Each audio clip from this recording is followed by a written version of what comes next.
Okay. This is all part of the show, so whoever's watching this right now at the beginning, this is what happens when you watch a live show after it's live and it's not live anymore and you're hearing all the stuff at the beginning, all the boring technical stuff. All right, let's see here. So we got the opening of the show, and this is the part.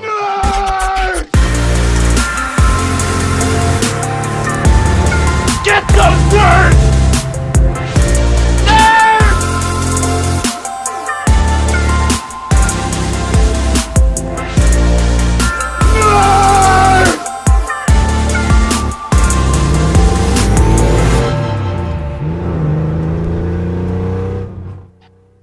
Yeah, everybody wake up. It's Friday. It's the beginning of the weekend. That means the best thing about the weekend is that you watch The Last Nerds and then you're like, out of here. We're doing crazy stuff. All right. Welcome to the show, everyone. This is Said Bid Nerds. My name is John Polnick, along with my partner, Michael Deeb over there. He's in San Francisco. I'm in Las Vegas. And you are watching the Bid Nerds, your daily nerd out on the most interesting cars of the day on all the automotive enthusiast auction sites. Don't know what my wife put in this coffee because it's got me jacked up. We are ready to do the end of the maybe it's just the end of the week. I don't know what's going on, man. It's time to do this, right? Dude, fresh nerds. Fresh nerds. Fresh nerds. Get your fresh nerds here. Man, I'm smelling them. Okay, so that didn't sound right. Yeah. Guys, what we do here, if you've never watched the show, which, I mean, come on, who's watching the show that hasn't watched it already before? There's only 4 of you, so thanks. Yeah. Hi, guys. Yeah. Chachi, hey, Jay, what's going on? Yeah, exactly. Mark. Yeah, listen, what we do on this show is, we sift through all these cars. There's so many cars on Bring a Trailer, Cars and Bids, not so much P-Car Market, but, there's just a lot of cars for sale out there, right? And we just sift through them all. We find the most interesting ones, and we bring them to you so you don't have to. We nerd out on those cars. We remind you why those cars are the most interesting cars, and then we get to the good part. We make predictions as to what we think those cars will sell for individually in their respective auctions at the end of their auctions, which will end today. Every car that we talk about today, their auction will end today. Well, today's Friday, so of course there's an exception, right? There's always exceptions to the rules. Do we have any cars from this weekend now? No, not really. No, we did all Friday cars today. Yeah, all Friday cars today. That's all Friday cars today. Great. So that makes it easy. Go ahead and hit the subscribe, like, and notification button. We do this show Monday through Friday at the 9 o'clock hour every week. That's 5 times a week. That's all the fresh nerds happen at 9 o'clock in the morning, and you will know about it if you hit that notification button. Unfortunately, just hitting the subscribe button isn't enough sometimes.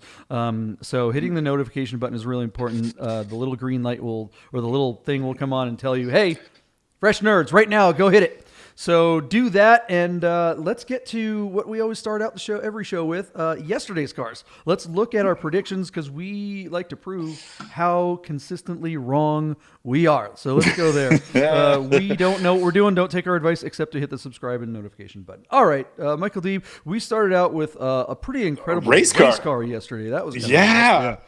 Well, and interesting, JP. I mean, obviously, we don't know what we're talking about, but man, when you talk about a period-correct race car with incredible provenance like this 1990 Nissan 300ZX twin turbo that raced in the IMSA race series in the GTO class, this was a submission by our good friend and Godden employee, Jay Ronsetti. The car was on Bring a Trailer, and man, this thing is clean, it's refurbished, and it has incredible provenance. Racing over 14 races and was on pole position for half of them, for 7 of them. Every other race this car was in, it was on pole. That tells you how quick this thing was on a single lap. And then won 4 of those 7 events. 2 were endurance and 2 were sprint races. This car is just absolute gold if you're into Nissan or IMSA or any of that stuff. This is a legendary motor car with incredible provenance. This car was going to bring a lot more money. Assumed that the reserve on this would be a lot higher.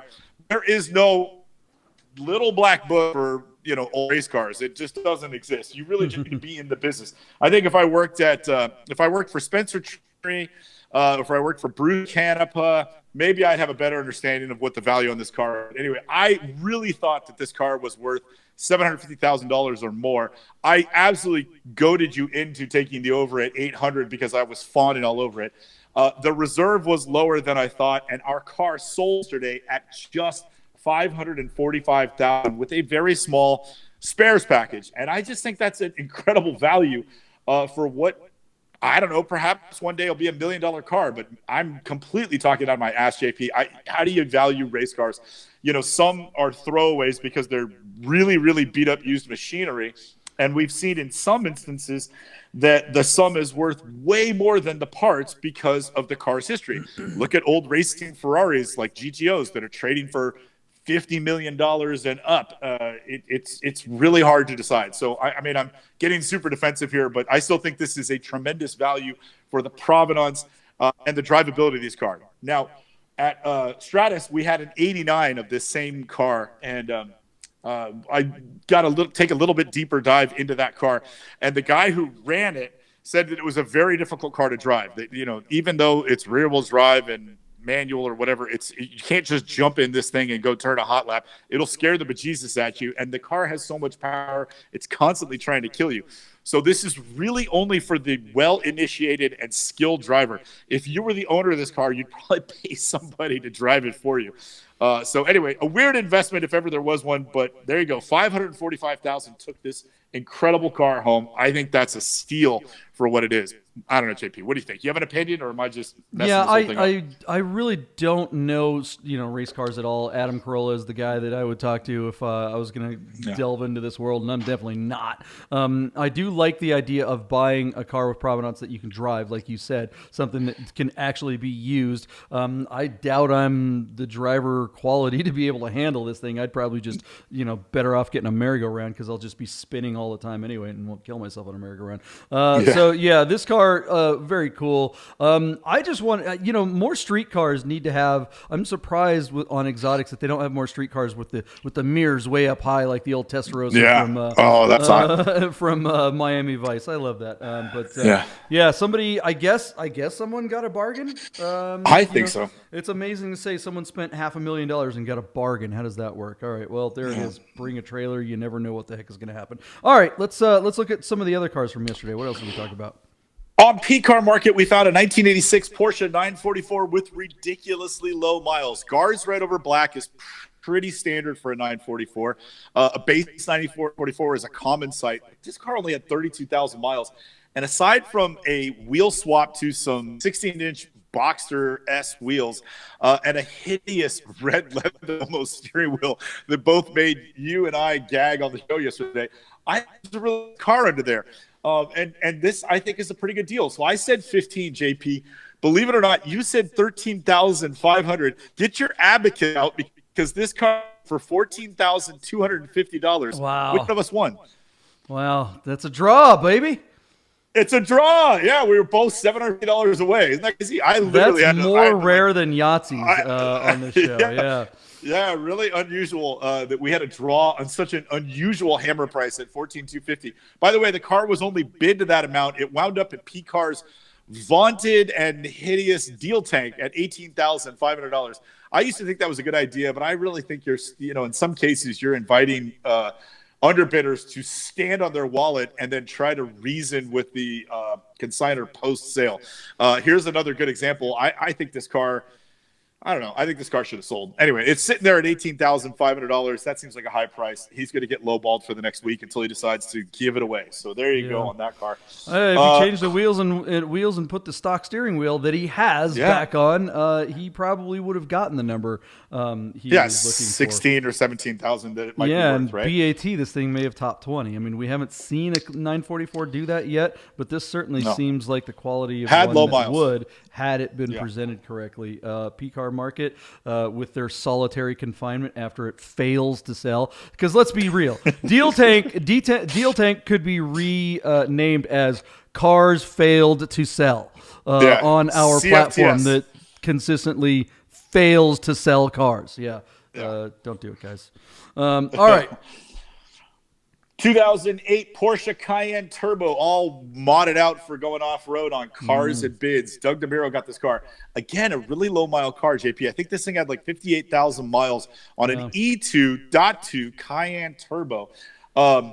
metallic black with the full beige interior. Don't like the interior, but I really like the car. This guy spent a lot of money to kind of jump into that, like, you know, that style of overland vehicle, that real off-road kit, a couple of light bars, smaller wheels, bigger tires, you know, the scoop.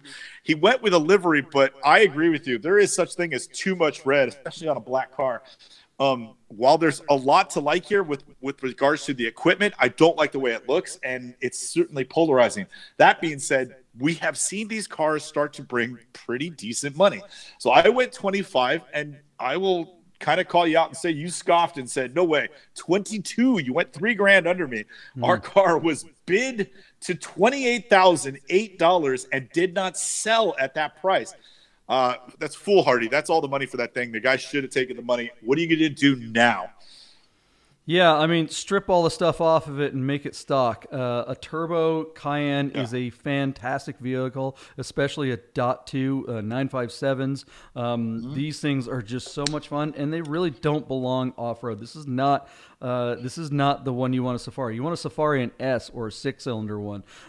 All these, you know, you said at the very beginning of this, you said they're kind of following that style, and that's what this car is entirely. It's a follower. It's all style. There's no function here. All this stuff is just style. He's got the traction boards on the cheap roof rack and stuff like that. I do like the light. Look, it's got a beige interior. You have to take the interior into account when you're deciding what color scheme you're going to do on our livery. And, you know, with the black and the red, and then you've got the beige interior. I mean, if he would have gone with a classic, like, you know, Trans-Siberian orange, maybe that would have gone better with basically what is a light orange tan interior. Just whatever. And go a little bigger on those tires if you're going to do it. Go nuts.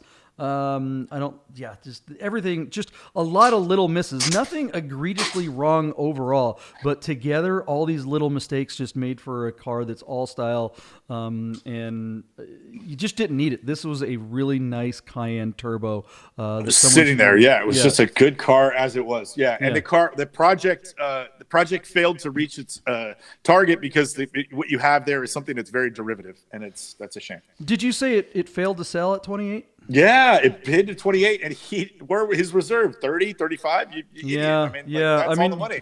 Well, you know, and because we've seen some like there was a Turbo S a couple months ago, and that was a Turbo S, but it had 160,000 miles on it, and that one went for like $37,000. So I can see where this guy is coming from. I can see him going, oh, if I tack all this crap on it, I'm going to get all this extra money. But again, got to do it right. The red. The red roof rack bars. Ugh, God, dude, what are you doing? If this car was stock, JP, and like you said, on 20 or 21s, he would have got 30 naturally without spending any money. So absolutely. He missed. It was poorly advised, or at least just poorly executed at the very least. One last thing about the style too is that this particular turbo, and this is the case on most of them, they have the chrome trim. So you've got the B pillars, are that chrome with the chrome that goes around, or the aluminum, whatever it is, around the windows, and then around the door, the kind of by the rocker panel and stuff like that. Yeah. So you've got black, you've got red, you've got chrome, you've got the interior colors. So you have 4 different colors that you're trying to make work together, and so often what people do is they just completely discount the trim color. They don't even count it as a color that's part of the color scheme. And that's what causes a complete failure on the composition. If all of the trim were black, which some of them do come with, you could have ordered this vehicle with black trim. So black rocker panel, black trim around the windows. The red could have worked with this scheme, but the extra white color. Look, talk to a graphic designer before you do this stuff, people. Talk to someone that knows these things. You missed and you lost money. So there it is. All right. Swing and a miss. What else did we talk about yesterday? All right, JP, the last 2, I'm going to make fun of us because this always cracks me up when it happens. So the next 2 are a Jeep and an Alpha, and I got the Jeep right. You got the Alpha right. Yeah. That was so bothers me. Anyway, 2005 Jeep Wrangler Unlimited, 150,000 miles, automatic. It was a long wheelbase, which you thought was kind of neat, which is why we were sort of looking at this one. No photos with the top taken off of the car. I hated the brush guard, and this car was really plain by color and plain by orientation. Yet these are still holding their value pretty well because they're Jeeps and they'll go anywhere and they're kind of fun. But, I'd rather see it with the top off like you suggested. Topless photos always sell. Absolutely. I would also be way more interested in this car if it had a manual over the automatic. So I said 11, you took 12, and the car sold for $9,200 on Cars and Bids yesterday. Cracks me up when I get a Jeep right. And then we jump over and look at this 1985 Alfa Romeo GT V6, which had true mileage unknown, but I'm guessing it had about 200,000 miles on it. Still, despite the miles, somebody took pretty good care of this car. And it's quite the looker in black with the tan interior and the Momo steering wheel and the 15-inch wheels. These are neat cars, fun to drive. Sort of the eccentric alternative to a 944, certainly in design and execution, being kind of a hatchback, front engine, rear-wheel drive, manual 2+2 coupe. Not as reliable, not as fast, but almost as fun. I said 26 because the car was so clean. You said 23, and the car sold for 19,000. So, JP, that was your win of the day. We had a draw, and I got the other three. I hope whoever bought that car took my advice and is going to go drive it home and stay on Orcas Island for a night. It's in Friday Harbor on Orcas Island, San Juan Islands in Washington State. One of the most beautiful places in the world. Although this time of year, hit and miss what the weather is going to be. Usually it's crappy this time of year.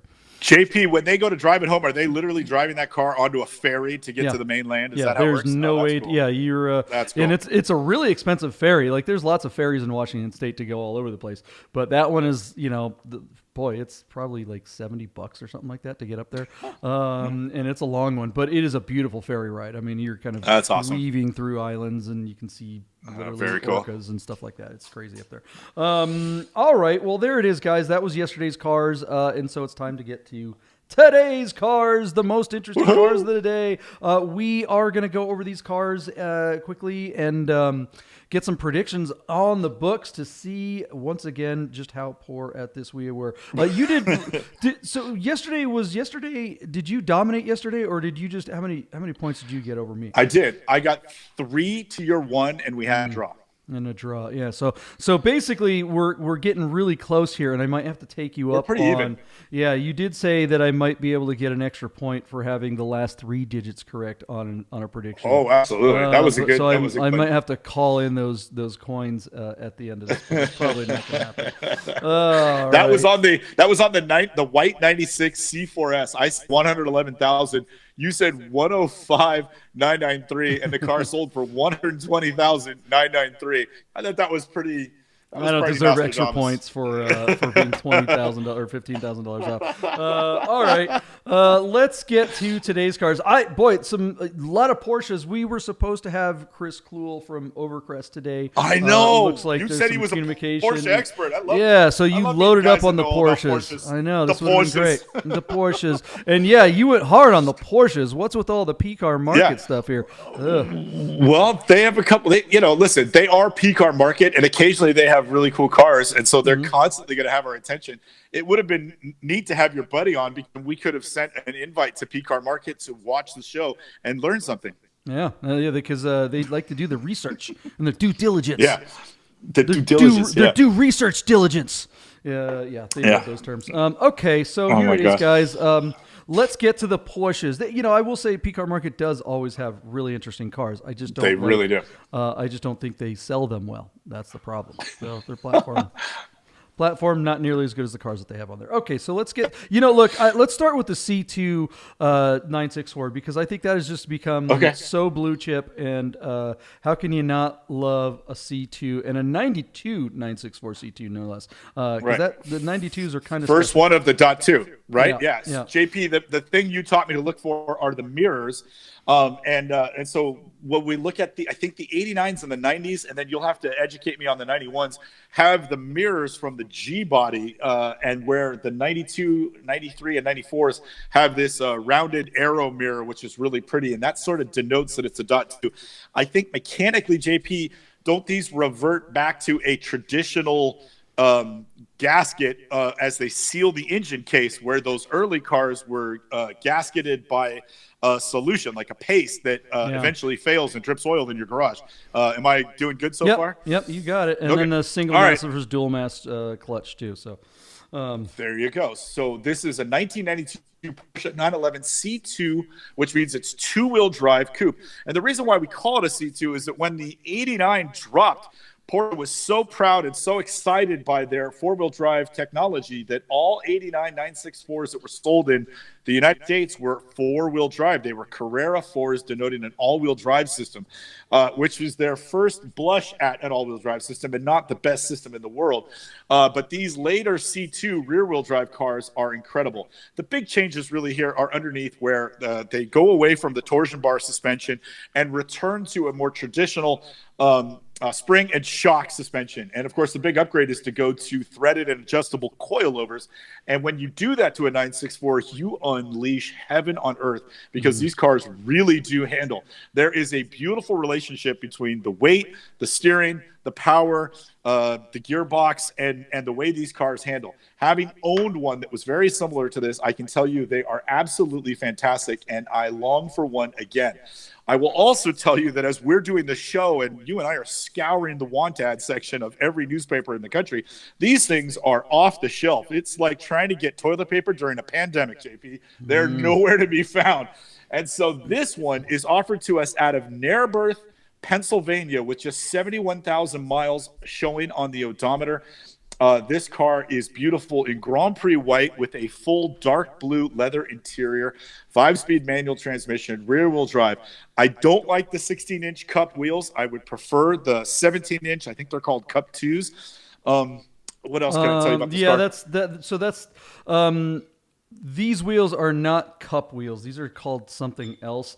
The Cup 2s that you're referring to are actually a wheel that's on the 993. 993. Yeah. So 17-inch cups. 17-inch cups is what you want. Yeah, that's the same wheel that would have been on your 964 RSA America. Yeah. Esther called her Bunny. Exactly. I don't know what these crappy wheels, and a lot of people mistake them for cups, but they're not. Okay, good to know. I thought they were called cups, but that's an honest mistake. So, all right, a couple things, and I'll hand it back to you, JP. In 2016, they dropped the motor and they changed the clutch and flywheel on this car. And then in 2019 was the last time they changed the oil in this car. Hold on, your years are off. Let's see here. So not 2016 and 19. That's 991 generations. So we're talking 92. No, I'm talking about service on the car. Oh! I thought you were talking. I'm going. What are you talking about? Yeah. I thought you were the major service car. So new clutch, new flywheel in 2016, and then the last annual service was actually done in 2019 with an oil change. Okay. Services are not necessarily up to date. If you're one of those purists that goes out and drive your car, you'll want fresh fluids and that sort of thing. Our car was at $58,000 on 10 bids last night. Our car sitting at an hour and a half to go at $60,000. Again, white with blue. If you can get past the blue, there's a lot to love here. But this car could also be in for a late flurry. We used to see 964s being a massive concession over the prices for 993s. And now we see 964s rival the values of 993s and sometimes be worth more. So here we go. This is a regular C2 coupe with a stick, 70,000 miles. Do you think this car is going to bring 993 money? Oh, yeah. 964s have surpassed 993s, and I think they did it a while ago. Yeah. It's crazy. One of the guests that we've had on the show is Nathan Mertz. He's from Columbia Valley Auto up in Seattle. Look him up. He has a great little dealership up there in the Northwest, and he specializes in Porsches and particularly 993s, 964s, that sort of thing. He started a thing called 993 Fest up in the Northwest in the...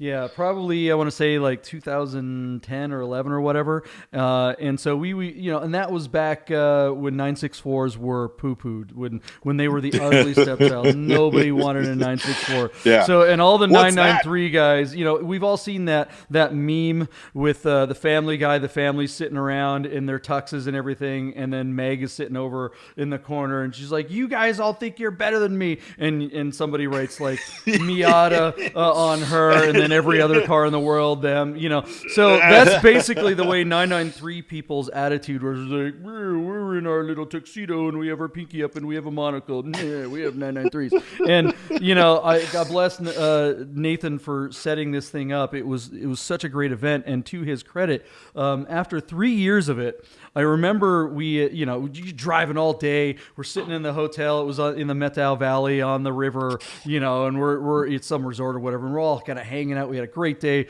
We had a great event in the evening, and we're all just like drinking beer, getting ready to go back to our rooms and kick it. And we're all sitting around. And Nathan pops up. He's like, "Hey guys, I'm thinking about adding 964s next year." And everyone's like, hurry up, I say. 964s. And I'm just like, I sit there and I look at him and I'm watching everybody around the room just wig out.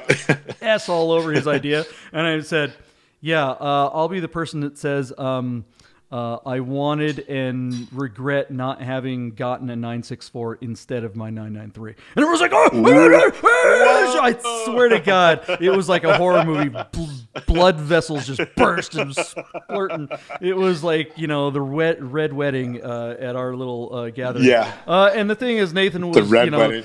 He was just ahead of the game, man. He just saw it coming, and he was absolutely right. And I remember agreeing with him on that. 964s were it was like tink, and then oh my God, Bitcoin, it just took off, right? It was just so true. Time, and of course, and so now his event I think is like I don't know.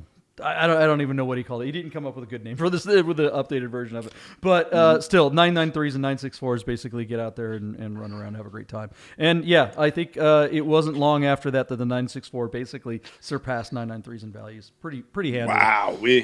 Cool. Unless you're talking about something, some very specific ones, I think 964s generally are going to be worth more. I mean, because how much is this? Is a 92 with how many miles?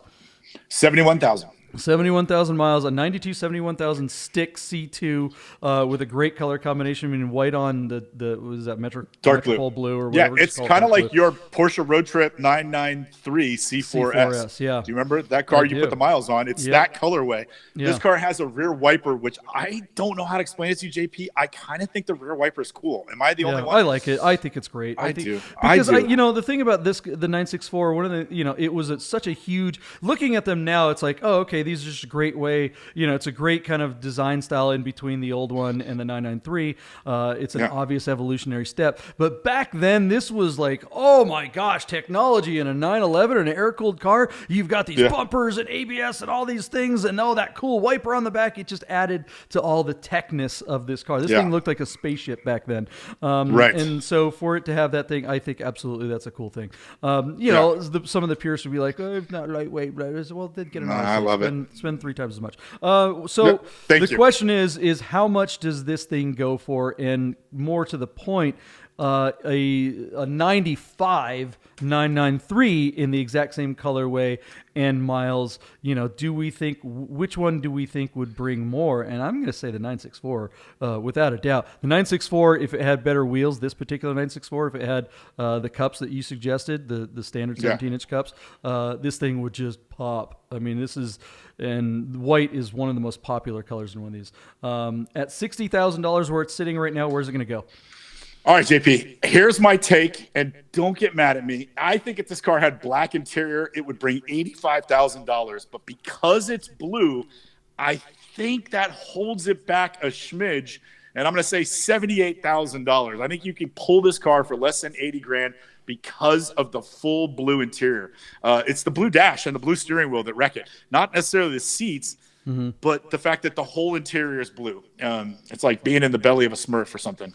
There is a time when I would have agreed with you, but now I think if this had a Smurf, if it had Papa Smurf cartoon print all over the interior, I don't think it would make a dang bit of difference. I don't care what color a 964 C2 manual is. Nobody cares because, like you said at the top of this review, they're off the shelf. You take what you get. Whatever, it's like, this is like old Soviet Russia, right? You go in there and they're like, what can we buy for food? Well, we have rotten beets and, that's it. We have rotten beets. You want it? Well, I'd really prefer beets that aren't rotten. Do you want beets or not? You take them. Whatever. That's what you're getting. If you don't like the blue, suck it up, Buttercup. This is if you want a 964, you take what you can get. And honestly, I think that color is just fine. I'm like you said, I drove one for a while and it was fantastic. I got over it. Super cool. Yeah, and I think a black one. Do I think a black one would bring a premium? Yes, but at $85,000, 964 C2 92. Yeah. This is. Yeah. If it were black, I think it'd be like 100. So I'm taking 85. I'm taking your bid. Okay. All right. That was a lot. We spent a lot of time on that car, but thanks with this car really is plain as it is. Maybe on paper, it really is special. It is. It really is. When I was the classic manager at Godden for 3 years, people would come up to me and we would talk about 964s, and they said, "Oh, you can't get them anymore because Singer used them all up." And at the time, Singer hadn't even made 100 cars. So it's like, you can't pull 100 cars out of the North American allocation over 5 years and tell me there's none left. That's not true. But it's interesting because, and then you'd open up, your computer and you'd find them everywhere. So that was like a real misnomer.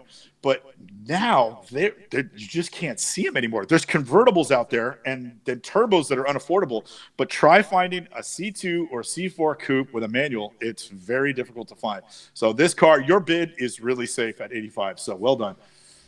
We'll see. All right, let's move on to some other Porsches. Let's go to Other Long Porsches? Island. Let's go to Long Island. We'll go get ourselves Island. get ourselves a cheesesteak or something. I know that's Philly, but East Coast junk food is just great. We'll get some. It's right there. It's right there. Get some Middlesworth Okay, chips JP. or something like that. Yeah. What do we got? JP, how do you feel? Can you picture this when I say it? Meridian metallic. This is really beautiful. Audi had a color called Atlas Gray. Porsche's Atlas Gray is actually almost like a midnight blue metallic black. But Audi's Atlas Gray is similar to Porsche's Meridian Metallic. You're talking about something that's not silver and not gray, but somewhere in between those two. And what we have here on PCAR Market, offered to us out of Valley Stream, New York, is this 2001 996 C2 Coupe with a 6-speed manual and a factory aero kit. This car is cool because of this unusual factory color paint job and the factory aero kit, which gives you sort of the GT3 front end, the GT3 rockers, and a non-GT3 but very pretty rear deck lid spoiler. This car has had the IMS bearing and the clutch changed a few years ago. But what you're really getting here is this gorgeous and unusual colorway with a black interior, manual, and an aero kit. Add to it these really interesting Porsche sort of sport classic mesh wheels. They kind of look BBS-ish, and they kind of have sort of a shiny, dark titanium color on them. And you've got yourself a real looker and a great driver. Now, JP, you had a car that was very similar to this, but was decked out to be an authentic GT3 replica.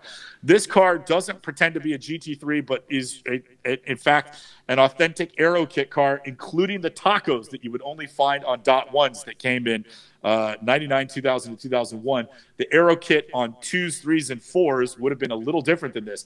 So is this sort of, kind of a sleeper, having the smaller 3.4-liter motor, low miles, an IMS bearing, an unusual color, a full black interior, and a factory aero kit?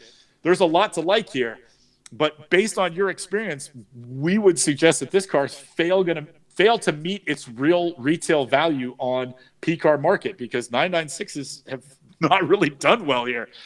So take it away, my friend. Is this car there? Is this car on the East Coast, or is it over here? Where are we talking? It's in Valley. Let me give it to you. Valley Stream, New York, which has got to be near Long Island or Oyster Bay, where PCAR is located. Yeah, they typically do a lot better with cars that are near them, I think, because they're basically a used car dealer. They're classic used car dealer. So they're a bunch of guys with the jackets and stuff like that. Let me interrupt you then real quick. Two things that are going on here. I like your take that when the cars are close to them, they tend to do better. But your car should have been a $35,000, maybe even $40,000 car, and it didn't make 30 on their site. And yours was a proper Dot 2.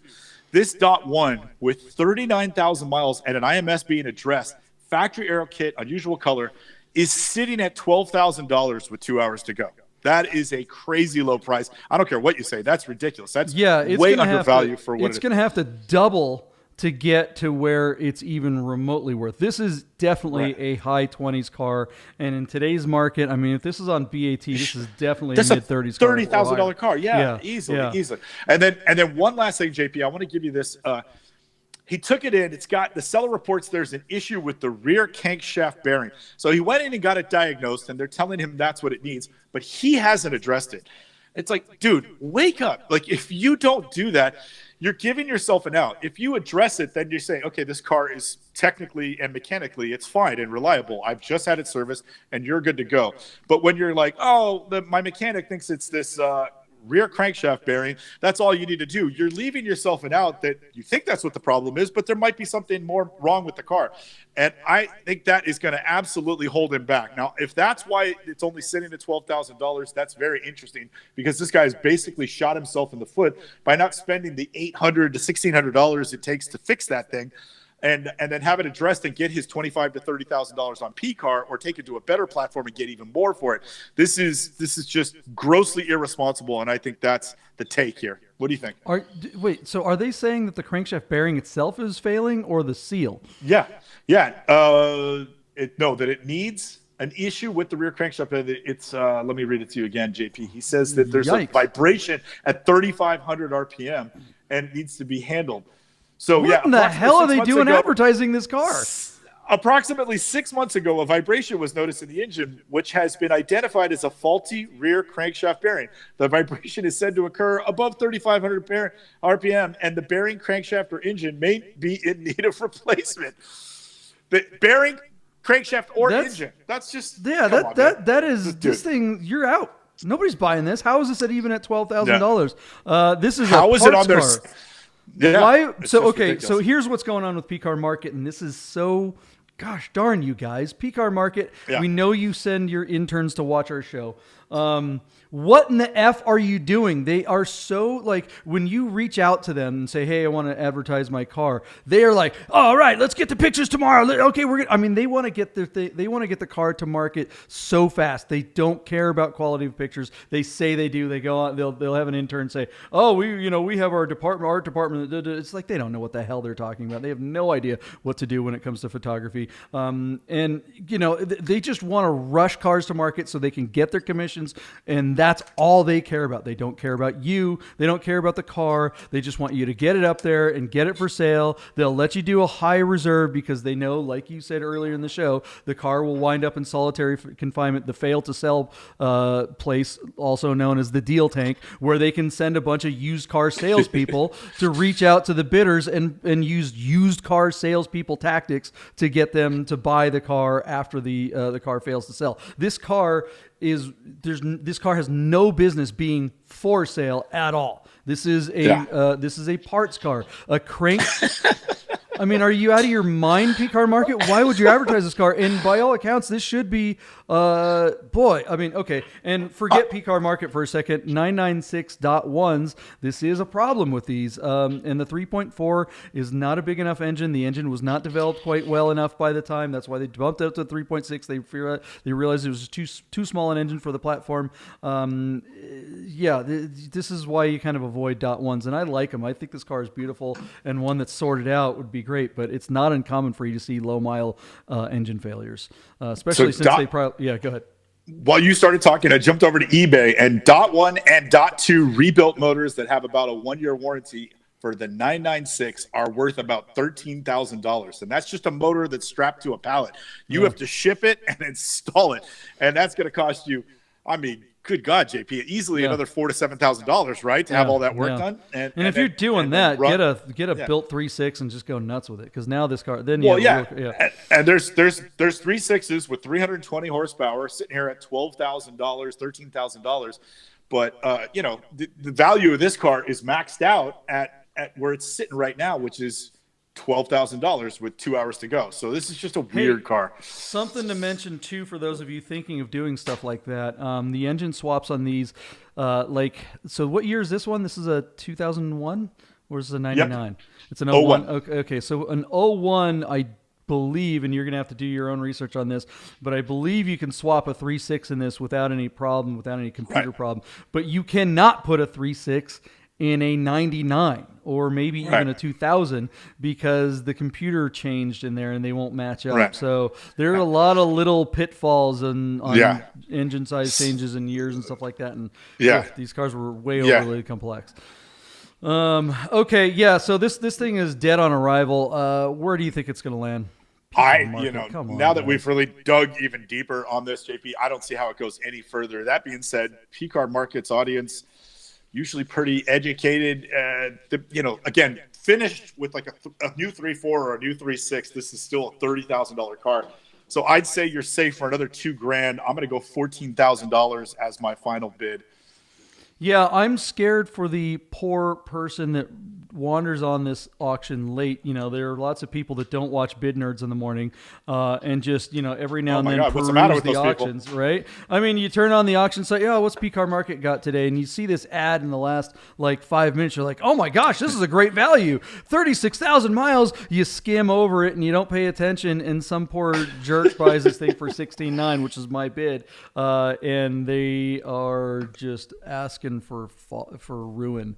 And that's really sad. And P-Car Market, it's a gorgeous car. It really is. P-Car Market, you guys should be ashamed of yourself for putting this out there. I mean, I'm not kidding. I'm not just knocking these guys because we do that a lot, and everybody knows I don't like those guys. But this is irresponsible. This is why P-Car Market does and should have a bad reputation in the market because they slide stuff like this in here. The header of this ad should be 2001 project car, right? Or there should be a bit like in big bold letters. This car could have serious engine problem, whatever. But to just throw it in there in the small print that, some mechanic said it might need an engine. Hello! You maybe should have led with that, you guys. But no, they're putting it out there, it's only got 38,000 miles. And that's what they're trying to sell it on. They're hoping they're going to get some unsuspecting moron that doesn't know. I mean, look, we watched that one episode of their show where they talked for an hour about 997 values, and they never once mentioned an IMS bearing. And, it's a dead horse in a lot of respects. But, a video like that is going to get a lot of people searching for how to buy a 997. And if you're looking to get educated and do your research, which they tell everyone to do, and you're going to have an hour-long conversation about 997s, you damn well better be mentioning the IMS and the bore scoring issues. You have to. Not doing so is used car salesman-y, and that's what we're dealing with here. All right, DOA, let's move on. What else are these guys trying to pass off on us? Now, read the small print when you're looking at a P-Car market ad. Wow. So they also have a 1996 Porsche 993 C4S with just 34,000 miles, offered out of Monrovia, California. Is this all-wheel drive, manual transmission in Guards Red with tan interior and a black dash? The car has just 34,000 miles. It's hard to find this model with this low miles. Guards Red is certainly not my favorite choice, but man, this is a pretty cool car. JP, upon closer inspection, this car has motor sound package, which is really, really cool. That means it's got the factory tuned exhaust and sound bitch. The car seems to paint meter pretty well. And I don't know, man. These things, the values on these have really gone through the roof. It's interesting to see how there's not a massive performance gain over the S versions versus the non-S versions of this car. You get the wide body turbo body and you get the turbo brakes. But other than that, JP, it's not like it's a hotter motor. And this car is actually heavier because of the steel flares. This car also has MO30 suspension, which I thought was standard on these. But when I looked at the window sticker, you see that it's a standalone option. So you've got the sport exhaust and the sport suspension and low miles manual transmission. This is a collector grade car offered out of California. So JP, what do you think? This is kind of the holy grail, right? Yeah, it's beautiful, wonderful car. Have you read the small print? Is there somewhere in there? Does it say engine may have been swapped to a 911 SC engine? Maybe. Maybe. I mean, that's not the case. That's not the case at all. But, we haven't dug through this ad to find any of the little niggly stuff that P-Car Market might be hiding in here. I don't take. Look, this car is gorgeous. It looks perfect. It really is.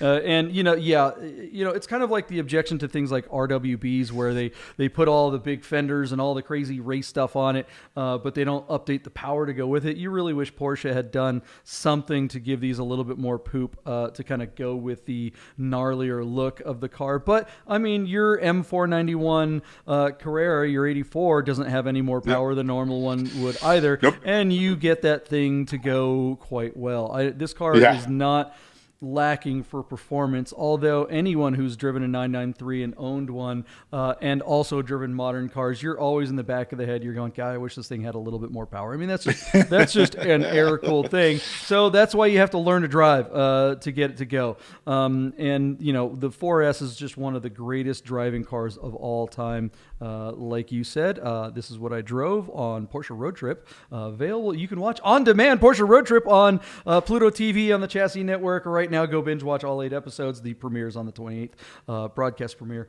So go check that out. Me driving one of these around for 8,000 miles or something like that. But this car, yeah, boy, kind of like the 964 that you talked about earlier. Would you prefer a different color combination? Sure, I'd rather this wing were black on black, or you might rather it be Abergine, some PTS color with black interior or whatever. But if you are offered a beat that isn't rotten, you take it if you're starving. And if you want a really clean, you get this car because it's perfect. And you live with the color and you learn to love it. Whereas you could embrace it. Yeah, you embrace it and you just get into it. You could find one that's the color you want. You could wait around, but it might need a bunch of stuff. And then you're like, oh, okay, now you got a project. This one, drive it, love it, deal with the color, own it. And come on, man. This car, not our favorite color, but that thing is unbelievably beautiful. In fact, one of the most beautiful objects on the planet, no matter what color it is. Where's it going to land? JP, our car is sitting at a whopping $110,000 with almost 3 hours to go. Again, the car is in California and has just 34,000 miles. Wow. The MO30 sport suspension is awesome that it's on this car. You've got stiffer dampers and thicker anti-roll bars, and it's got the sport exhaust. So, I mean, almost in stock condition, this car is near perfection. I love this thing, and I believe in it too. So, JP, I think this car is good for $130,000. Yeah, if it were on BAT, surprise me if it went more. Yeah, if it were on BAT, I'd be saying $150. But since it's on a lesser platform, decidedly lesser platform that is tough to trust, I'm going to say $140. I'm going to go well over you. It is, the MO30 is great, but I mean, geez Louise, that is 4x4 status right there. I know it is an all-wheel drive, but it's not a Safari. I mean, this is a car, you can just put knobby tires on it with stock suspension, and you've got a Safari car instantly. You don't even have to raise the thing. I would love to see some lowering springs on this thing. But when you get lowering springs, make sure you're getting progressive ones that are working with the suspension, because so often people will get lesser lowering springs, and you'll get pogoing problems if you drive this thing in any kind of performance situation. The person that buys this may not be driving it at all because it's got low enough miles that they might just like drive it every now and then. I want to see it about I say you either leave it stock or you don't get lowering springs. You invest the money and get coil-over suspension, and then you really unleash the potential of this car. Absolutely. And keep the MO30 suspension on the side for when you sell it, so you can say you have the original suspension. Yeah, absolutely. Good call. All right. Beautiful car. Let's get to what else we got. We got some non-Porsches. We're going to get off of these Long Island guys. JP, what was your bid on the 996 that needed a motor? I can't remember what you said on that car. I think it was $1,000. No, what did you say, 14? I said 14. It's at 12. I said 14. 14.9, right? No, I just said 14. Oh, you said 14? I thought I said I honestly don't know. I don't know. I thought you said 16, but I'll go back. All right, we'll figure it out. Sorry, we're going to have to go back and listen to it. Okay, 2 fun non-Porsche cars, JP. Let's jump over to Doug DeMiro's site. He's got a 2016 Volkswagen Golf R. I want to say that Ben, the professor, has this same generation of car in black. This car, JP, is offered out of Charlotte, North Carolina, with 21,000 miles on the odometer. A stunning lapis blue metallic interior, Titan black leather, manual 6-speed, 2-liter turbocharged, almost 300 horsepower, and all-wheel drive. This is the funnest Volkswagen you can get in the modern era. It is also offered with a dual clutch transmission, but the 6-speed manual is the one you want. I'm not a fan of the wheels, but I'm a huge fan of the car. I would probably buy this car and change the wheels and rock it and have a blast. These things hold their value pretty well too, better than most other contemporary Volkswagens. Again, with just 20,000 miles and it's 5 years old and coming out of warranty, our car, with almost 2 hours to go, is sitting at $25,000 on 19 bids. So Golf R's definitely have a following, and this car looks like it's posed to get almost 30 grand. What do you think, JP? Yay or nay on 30 grand for a used Golf R? This thing was close to 40 grand when it was new. Can you imagine a car that's out of warranty bringing 75% of its original sticker price and having a VW emblem on it? Yeah, well, I mean, you, me, Kevin Hunter from Wire Train, look him up, and Ben, the Professor, E's and B's, drove one of these. All four of us, big old dudes, drove from East LA all the way down to, what was it, Long Beach or something, for an event, or down to the Benton Performance a couple years ago. And I was terribly comfortable in the back seat behind a 6-foot tall guy. This is one of the best SUVs you can get. I don't know why someone would buy a Macan or any crossover when you could own something like this. This car, and that's exactly why Ben the Professor has one. He let go of his Cayenne, his early E1 Cayenne, to get one of these as his daily driver, and hasn't looked back. And he loves it. Yeah, and he loves it. A guy that knows how to drive, you'll have a hard time keeping up with him when he's in his 1.7, 914. Put him behind the wheel of this, and you just forget it. I don't care what you have. You can have anything. You're not getting catching up with our friend Ben. I think this is the car that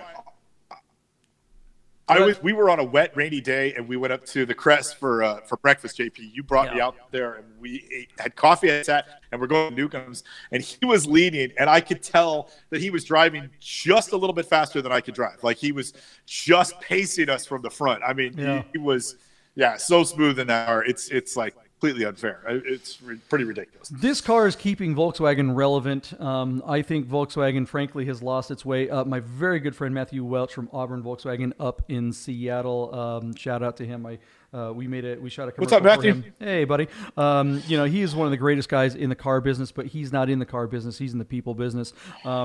His dealership sells a lot of Jettas and Tiguans and Atlases, and now the ID4 is a really neat new thing. And Volkswagen is going towards electrification in a big, big way. They're probably going to be the biggest player. That's the whole VW group. Yeah. So, this car is you can't get a Golf. You can get a GTI or you can get a Golf R, and that's it. It's the only sports car really they make anymore. It's their halo car. It's their halo car. And it'll be a sad day if and when they ever let this go. But I think the writing's on the wall. I don't think they're going to be around for much longer because I don't think they're selling very well. All they care about is the electric cars right now. And so I think that's where it's going to be. So get one of these while you still can. I think they're the last of an era. And I think that's why the value is going to hold. Where's it going to land? Okay, JP, quick question before we go there. If you had this and it was out of warranty, would you put a tune on it and get more power? Yeah, no. I don't like crazy tunes on these things. The reliability factor on Volkswagens out of warranty are scary. I mean, this is an Audi basically. You have so many electronic gizmos. I mean, Ben talks about his being up on warranty, and he's constantly having problems while it's in warranty. I mean, all the time he's bringing it to the dealership and they're, repairing everything for free. Great. Okay, cool. I'm scared of this car out of warranty just in general. For my money, as great as this car is, as one of the single greatest sports cars, I think, that you could get for the money. I'm looking at a Mark IV R32. It's interesting. Also has little electronic gizmos. Normally aspirated, though. But normally aspirated, bigger engine, the VR6, and the same. I mean, it's basically, the grandfather of this car. The R32 is, that's the. It's not the superior car, but I think it's the better long-term value in a car that you can drive and own. It's kind of the last of the analog era. The tuned exhaust on that car is breathtaking. It really sounds great on overrun. It rumbles and crackles and all that sort of thing. This guy put a unitronic tune increase to take it from 292 horse and 280 torque to 375 horse and 360 torque. And that is a wild tune. And I would tend to agree with you that you're asking for trouble. If you don't have a warranty on this, you're asking for problems. And if you do have a warranty, you might void it with that. Yeah. The light that burns twice as bright burns half as long.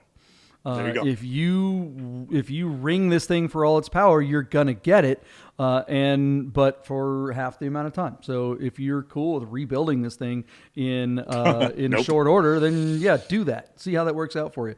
But I just don't recommend it on these cars. They are finicky as it is. You start tweaking them like that. I mean, yeah. I mean, this car doesn't even need coilovers, or does it already have them on this thing? He does. There's no mention of suspension. The only mod is the tune.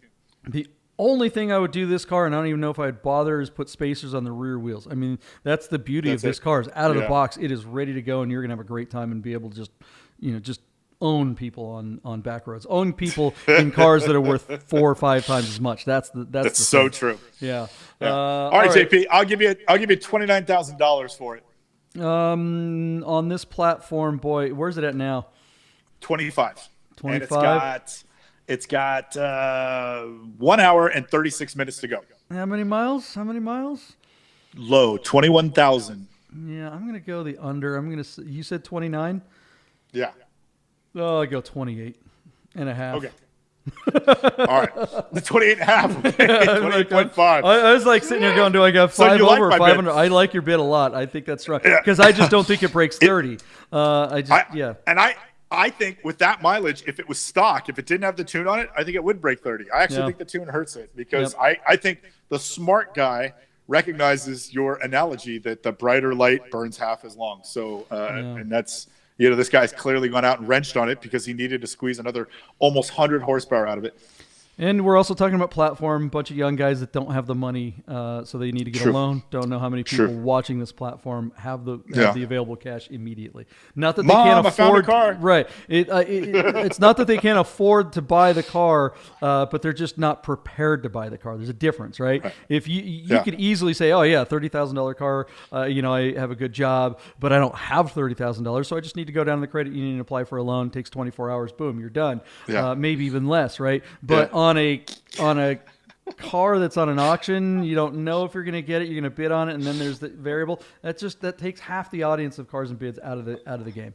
Half a 23-year-old kid living at home that's in his 5th year of community college that draws up a mock lease on the back of a piece of paper and asks his mom to sign it so he can go qualify for a loan to get a Golf R with a tune.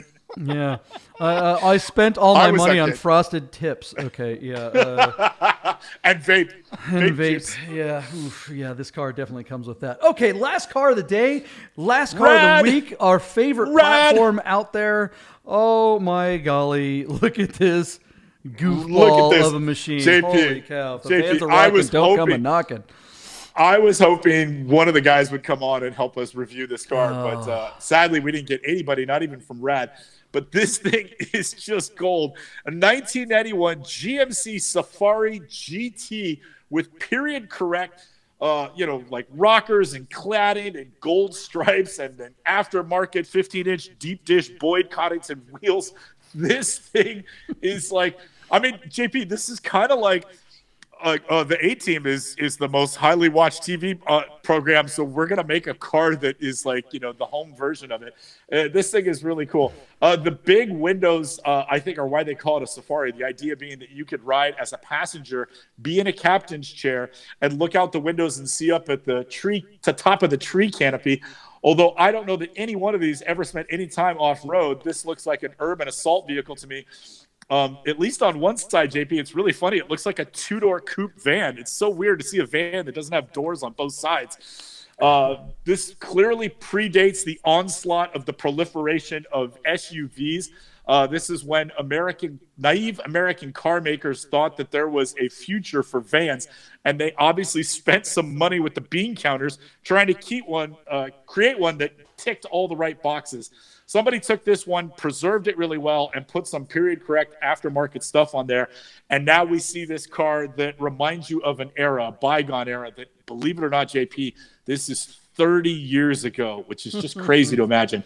Our car is offered out of Gilbert's, Illinois. The title is clean. It has 126,000 miles on it. It has a 4.3 liter V6 and a 4-speed automatic slush box. It's just even interesting for me to read that this is a rear-wheel drive and not a front or all-wheel drive. Anyway, interesting car, very rad in execution, and interesting to see. I mean, I can't even remember this vehicle from when they were new. I don't think I ever noticed them, but seeing it here on Rad for Sale absolutely fits the bill. I love it. You got to get out of this thing rocking like a white sport coat with like a yellow tank top underneath, and the sport coat, the sleeves are rolled up to your elbows, and you're kind of Miami Vice-ish. This is really neat stuff. Anyway, take it away, JP. What do you think of this thing? Oh, boy. God bless Rad for Sale. These guys just find it. Look, this thing doesn't bring any money anywhere. No, except here. $2,000. You put this on Craigslist or Facebook OfferUp or whatever. Yeah, everyone's like, well, okay. But you find a small niche audience like this, it's going to be really interesting to see where this lands. And I'm going to say it out loud with my outside voice. I want this car. I would drive this car. I would love to put that in Vegas. Could you imagine how good a Bid Nerds logo on the side of this, a massive Bid Nerds meatball on the side would look on this car? You got to love the gold trim and, like you said, the rocker panels, and you look at how the stuff doesn't line up and everything like that, and you go, oh, well, I mean, it's a 30-year-old car or 40-year-old car or whatever it is. Right. No, they were never straight in the first place. The build quality on these were garbage to begin with, but who cares? I mean, hopefully this thing isn't going to be too much money, and you can buy this ironically and have some fun. Oh my God! Yes, it's not going to be reliable, but repairing it isn't going to. It's not going to be like an Alfa where you're going to have to, find some ancient Italian guy in the back corner that's going to charge you an arm and a leg. This car, it's a Chevy Astro van. Anybody can work on it. How about an LS swap in this thing? I mean, if ever there was a vehicle where you're not like picking anyone off, you're actually on the same manufacturer. I mean, if ever there's a reason to put a Corvette engine in something, this is it, man. Oh my God, this with power, rear-wheel drive, holy free holies. Yeah, it does look like the short bus version of an A-Team car. This is just so stupid and it's got a wind deflector with side louvers on the side view windows, and somebody threw up a roof-mounted wing spoiler. Like this car lifts. Come on, man, I love it. Rad. If you're listening to this on Spotify or one of the just in a podcast platform, and you're not watching us on YouTube, make sure you go in the About section. You can see links to all the cars that we're talking about or that we've talked about today. And, you can you got to see this car. You have to see this to believe it. It really is fun. And who wouldn't want to roll up with all your friends, to the next Radwood event in this? I mean, just take everybody with you. This is great. Where is this going to land? That's the big question. Rad for Sale, as great a platform as it is and great people running it, and really honest guys that aren't going to try it. They're not going to bury something in here going, by the way, the rod bearing, sorry, the engine might be bad. The mechanics said maybe it's bad. Yeah, this car was home to a cult mass suicide in 1995. Right, yeah. We forgot to mention that? Oh, that's weird. I thought it'd be on the Carfax. I thought that was on there. So, look, that said, there's no comps for this. Who the heck knows where this is going to go? This is an ironic vanity purchase all the way. No one's buying this as their transportation. No one is buying this as, okay, I need a daily driver. So anyone that buys this is buying it for fun, which is the way it should be. This isn't a collector car or anything of the sort. You're just going to have a good time with your friends in something like this and just not take it seriously. Where will this car land? Where's it at now? What's going on? So, JP, believe it or not, the value of this thing on paper is literally the high water mark would be $2,500. Our car with an hour and 15 minutes to go is sitting at $9,110. Wow. And the bid nerds will go out on a limb and say wherever this car sells, it will be the high water mark for this platform in this century, period. Wherever it sells, that'll be the highest price paid for one since the year 2000. But I think this car is a little bit of life left in it, and I'm going to go $12,000. We are consistently seeing late rallies on Rad for Sale, even though they don't have consistent ads. And because the niche market is so so loyal to the platform and the craziness that they allow on here. I'm going to say 15. I'm going way over. See, my original bid was 14, but I think $3,000 is 30% over where it's at now. I'm comfortable at 12, but 15 is a good bid, man. You might get it. Yeah, who knows? I'm if anybody could get 15, it's rad. Yeah, because I mean, this on BAT, I don't think it gets there. I think BAT just is not ironic enough. Rad is the ironic site. This thing, like imagine if it wasn't a Safari version, if it was just a regular Astro van. Nope. With like 20,000 original miles on BAT, would it even bring 15 grand? I don't think so. I think what makes this thing is that it's all the goofiness. Would it even break 10? Right. Yeah. Who knows? We've seen some weird stuff break 10 on there, but all right. Okay. Well, I have a question. I have a question for our friends at Rad for Sale, and I mean this sincerely. As we get to the end of the week, I start looking at the auctions for next week and predicting, and as of yesterday, they had the MR2, which closes in like 7 hours, and then this GMC, which closes in an hour. They have no cars scheduled for next week. Now, our understanding was that they've had, a plethora of submissions that they have been sifting through and getting cars lined up. But I don't understand why they don't have cars, scheduled consistently. So I'd love when we get one of the guys on to find out what their method is, because as a person who's literally jonesing for them to show us what the next few cars are, they have no previews and they don't have cars consistently scheduled out. Now this morning they dropped a 1994 Mitsubishi RVR X3, which ends in 6 days. But after today, that means they have nothing until next Wednesday. It's just anyway. I'm having a hard time following them. I'd love to know what's going on. I thought they had a bunch of cars in the queue, but we're not seeing them on the site. So. Anyway, not calling them out, but I'm just curious. We're thirsting for more rad products, so give it to us, guys. What's going on? Lane, Bradley, Art, Warren, one of you guys, we'll have to have you guys or all of you guys on next week to talk about it. Let's get them in here. And we might have you might be going on vacation soon, so next week we might have a replacement Deeb for a couple of days next week. But we are, even though my partner here is gonna go relax on the beach, have a great time with a little umbrella in his drink, which he so drink and deserves. a coconut. You definitely earned it, my man. We are not going to stop the nerds. The nerds will keep on trucking, kind of like K-Billy's Super Sounds of the 70s. It is.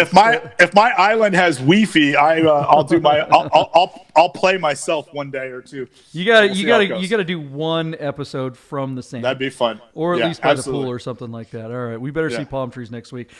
All right, everybody, that's been a week of the Bid Nerds. Hit the subscribe, like, and notification button. Look down in the About This Video section. You can see links to all the cars that we've talked about today. This is your daily nerd out on the most interesting cars of the day on Bring a Trailer, Cars and Bids, P-Car Market, Rad for Sale, and any other auction site that might be out there. We thank you guys so much for joining us every day and week after week. We have a great time doing the show for you. We'd love to hear your suggestions for cars to review. We really want to hear your predictions. We don't get enough predictions from our audience. We want you guys to play along and see if you can beat the nerds. Should be pretty easy. We're not very good at this. We've been getting great submissions. Our friend Sean Jackson, who at least used to run the racing school up at Sears Point Raceway, submitted an Audi RS4 to us, but he submitted it to us the day after it closed. So it was too late to kind of review it, but it was interesting because he thought the car was weird because it had sold on BAT like earlier in the year for X amount of dollars, and then somebody put it right back on and it got more money. But Sean, thank you for the submission. Give it to us in advance so we can, review it ahead of time before it closes. That's where it's relevant. But thank you for the submission. And anytime you make a submission, give us your bid so we can have you play along with us. All right, Patootie, the producer, says have a good weekend, and thanks to all our other friends that help out on the show, Esther, Rochelle, Mikey P, and the rest of the crew. Good job. We'll see you guys next week. Happy weekend, everybody. Peace out. Nerd!